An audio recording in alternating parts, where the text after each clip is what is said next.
face à la propagation inquiétante du mpox en Afrique, plus connue sous le nom de variole du singe. L'Organisation mondiale de la santé, OMS, réunie en comité d'urgence ce mercredi 14 août 2024 à Genève, vient de déclencher son plus haut niveau d'alerte mondiale.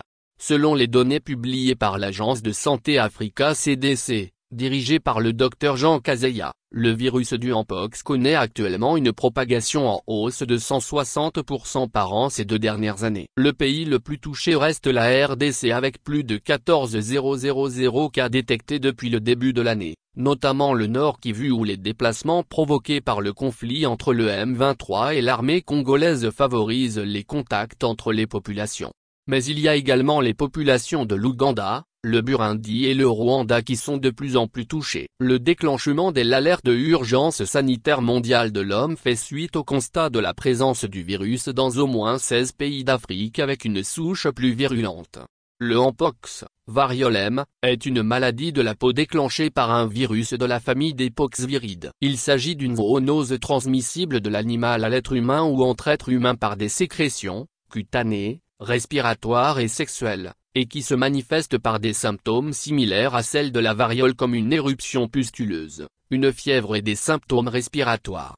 Autrefois caractéristique des régions de l'Afrique centrale en raison de la densité des forêts, le virus s'est étendu en 2022 à plusieurs autres continents, notamment l'Europe et l'Amérique du Nord. À cette époque, les pays occidentaux ont pris la précaution de se prémunir par l'inoculation du vaccin. Malheureusement, le continent africain n'a bénéficié d'aucune dose du dit vaccin. Suivant les statistiques, les besoins en vaccins actuellement en Afrique sont de près de 10 millions de doses alors que seuls 200 000 sont disponibles. Pourtant le potentiel de diffusion de la maladie NDLR est très inquiétant, selon les déclarations du directeur général de l'OMS. En déclenchant cette alerte, l'OMS entend mobiliser de nouveaux financements en faveur des recherches pour stopper l'épidémie. L'enjeu majeur d'une solution immédiate reste et demeure la production de vaccins. Commencer à produire nos propres vaccins est un combat du siècle, indique Dr Jean Kaseya de Africa CDC. Pour ce dernier,